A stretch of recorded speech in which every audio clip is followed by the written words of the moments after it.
Siempre recuerdo una clase de filosofía donde el profesor nos relató esta historia.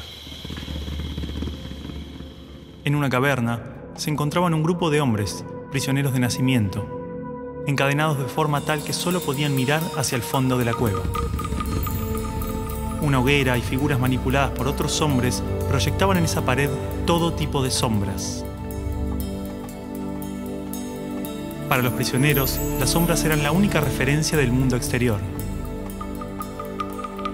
Esas sombras eran su mundo, su realidad. Uno de los prisioneros era liberado y se le permitía ver la realidad entera fuera de la caverna. ¿Qué tanto tiempo le tomaría acostumbrarse al exterior después de toda una vida de encierro? Posiblemente su reacción sería un profundo temor a la realidad.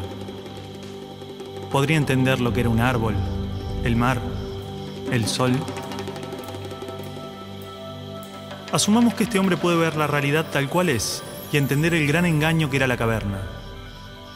El profesor nos explicó brevemente las interpretaciones del mito en relación al conocimiento, la ilusión, la realidad, y cómo posiblemente estemos dentro de una gran caverna que a su vez está dentro de otra. Pero no cabe duda de la necesidad de ese hombre libre de regresar y compartirle al mundo lo que había visto.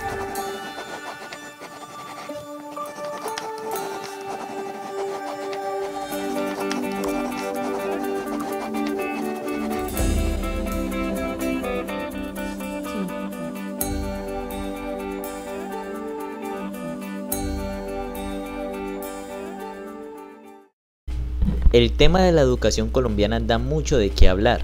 Entonces comencemos por saber que la educación tiene como misión transmitir valores, cultura y conocimientos que formen un modelo de hombre y sostengan un sistema social. La educación se mueve en espacio y tiempo. La escuela entra a ser la intermediaria entre la vida pública y la familia de un estudiante. La misión de la escuela es reproducir, transmitir e innovar. La pedagogía es aquel acto de reflexión que tiene un maestro con el fin de resolver una pregunta.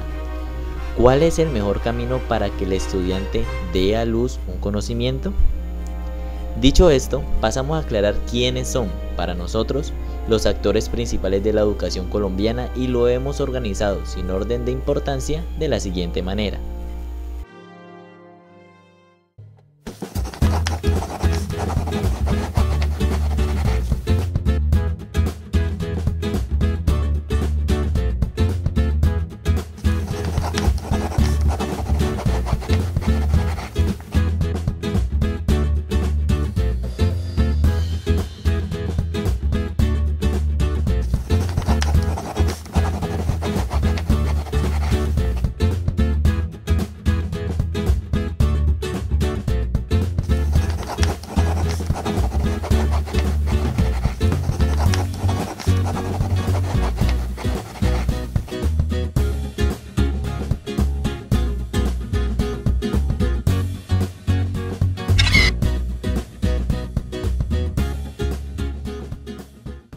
Sociedad, familia, Estado, maestros y estudiantes. Cada uno de estos tiene una gran relevancia dentro del entorno educativo y hablando de la sociedad, esta posee una gran influencia en las decisiones a tomar en el ámbito juvenil, partiendo del hecho de que la sociedad influye de diferentes maneras, ya sea desde los medios de comunicación, redes sociales, televisión, entre otros. Por ejemplo, la pregunta que le generan normalmente a un joven recién graduado es ¿qué profesión vas a estudiar en la universidad? En caso tal de que este joven no responda con seguridad que él quiere estudiar una ingeniería o una medicina, entre otras carreras que generen dinero, la sociedad entra a juzgarlo y a proclamar que no va a ser alguien en la vida. Pero, ¿qué es ser alguien en la vida? Es decir, cuando un ser humano nace, su biología no lo obliga a ser humano. Necesita nacer en un entorno humano.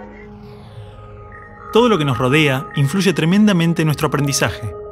Los espacios, los tiempos, las actitudes de nuestra familia, las emociones, los gustos, las creencias. Todo es parte de ese ambiente con el que nos construimos a nosotros mismos. La pregunta es entonces, ¿qué ambiente estamos ofreciendo a los niños para que los adultos se desarrollen de esta manera? Sí.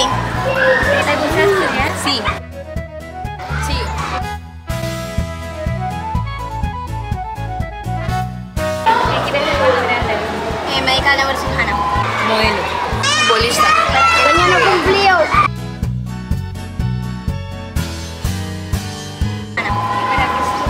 Para ser alguien en la vida. Para ser alguien en la vida. Para ser alguien en la vida y ayudar a sacar adelante a mi familia. ¿Por qué insistís con el discurso ese? Porque quise expresarme, poner lo que pienso, lo que siento. Mi amor, todos queremos hacer lo que sentimos. Y muchas veces nos toca hacer cosas que no nos gustan. No, disculpame, pero yo no opino igual que vos. Bueno, yo te entiendo. Escúchame, Micaela, ¿no querés recibirte, tener un título, una profesión, ser alguien en la vida? Pero yo ya soy alguien en la vida.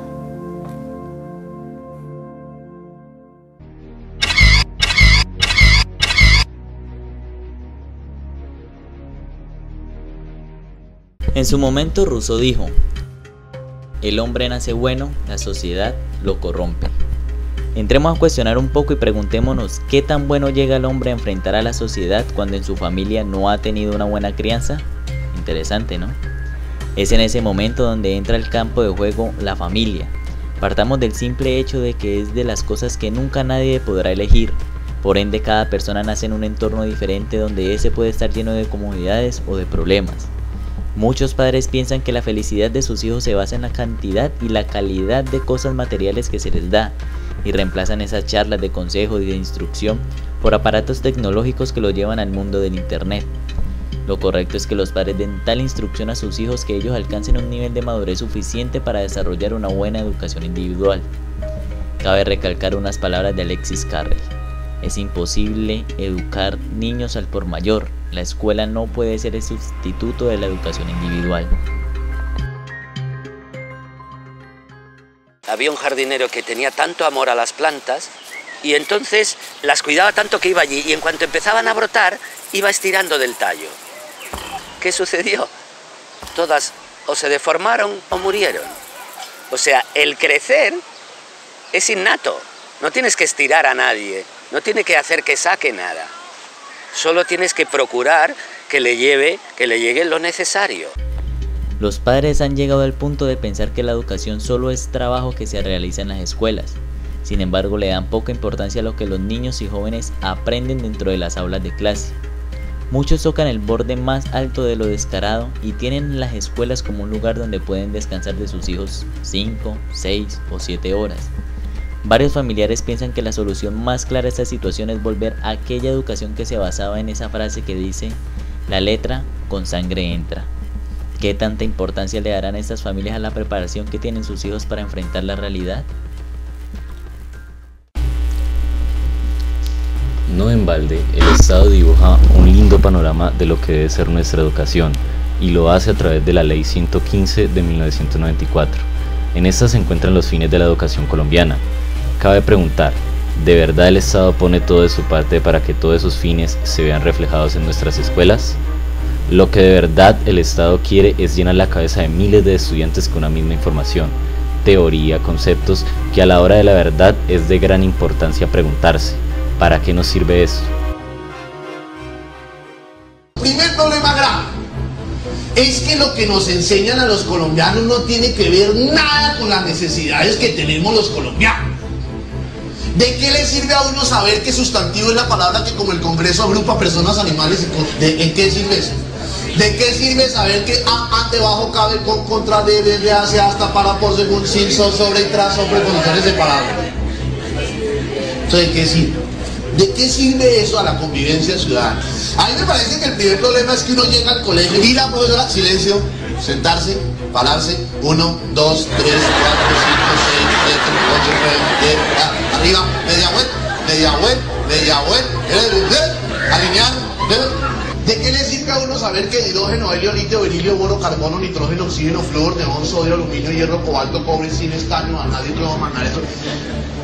¿Eso de qué le sirve a uno? Que hay 105 elementos químicos, ¿de qué sirve?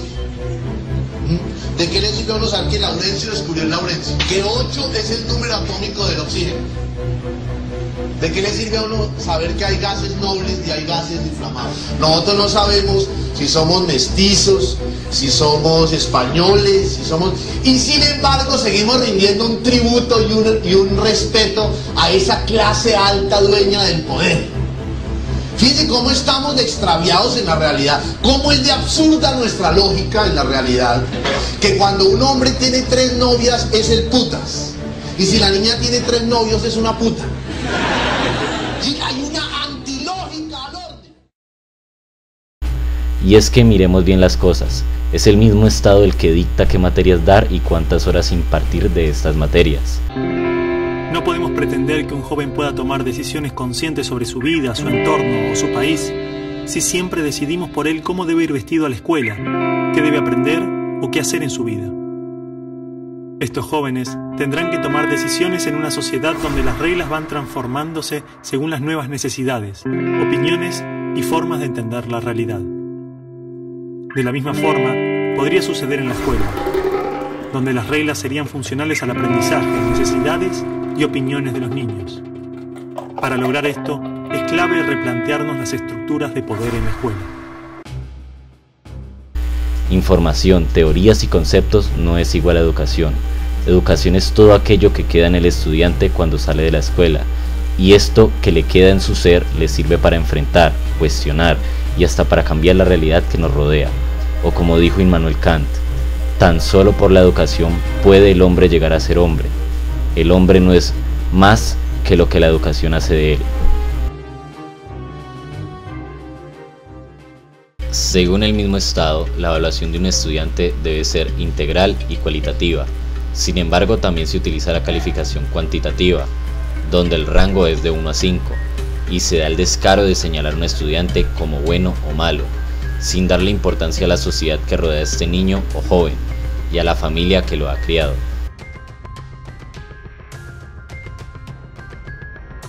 Busca que un número defina incluso la calidad de persona que eres.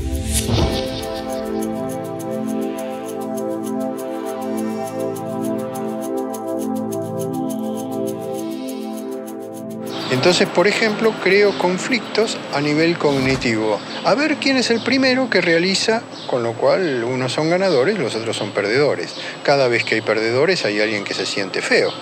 Era obvio. Se estimula mucho a los chicos a competir entre ellos. Los mejores alumnos tienen reconocimientos, tienen premios. Aquellos niños que no les van bien en los exámenes, se les llama la atención. En muchos casos ni siquiera son tenidos en cuenta.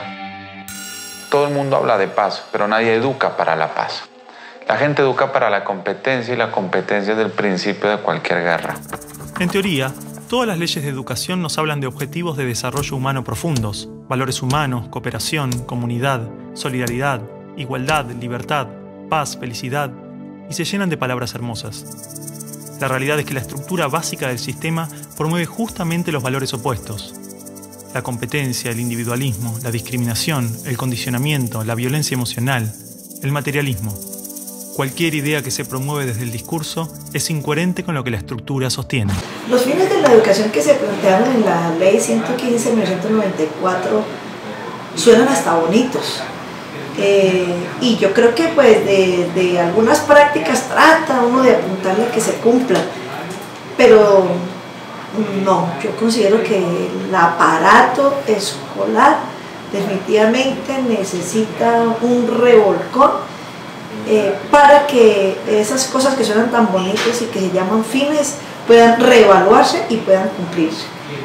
Con los esquemas de esta estructura tan cerrada, tan fraccionada que tenemos en la educación hoy en día, creo que ningún fin queda bonito allí solamente escrito. Esos fines tienen que construirse, tienen que vivirse, de lo contrario no estamos haciendo absolutamente nada. Así que me parece que todo lo que esté en esta estructura del sistema educativo definitivamente para mí no es pertinente y no es coherente con las realidades de nuestra sociedad colombiana. El Estado juega con la formación a dar a los estudiantes de acuerdo a las necesidades económicas e industriales del país, y de todos los fines de la educación que se pintan, solo se ve realizado aquel fin que no está escrito. Pero ¿qué se quiere hacer? Formar una cantidad de alcancías llenas de cierta información y de inhabilidades para poder colocarlas en donde se quiera, acompañada de la poca capacidad de confrontación y crítica a nuestra realidad. Con toda la problemática ya expuesta, entran a jugar los maestros y estudiantes. Anotemos y continuemos. El maestro que intenta enseñar sin inspirar en el estudiante el deseo de aprender, está tratando de forjar un hierro frío.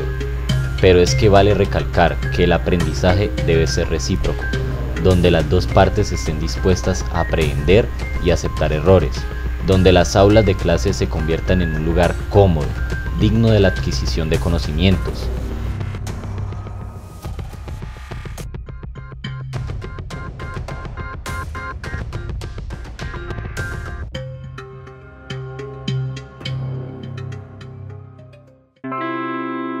Lo que pasa es que disciplina las escuelas lo han tomado como comportarse como yo quiero que se comporte.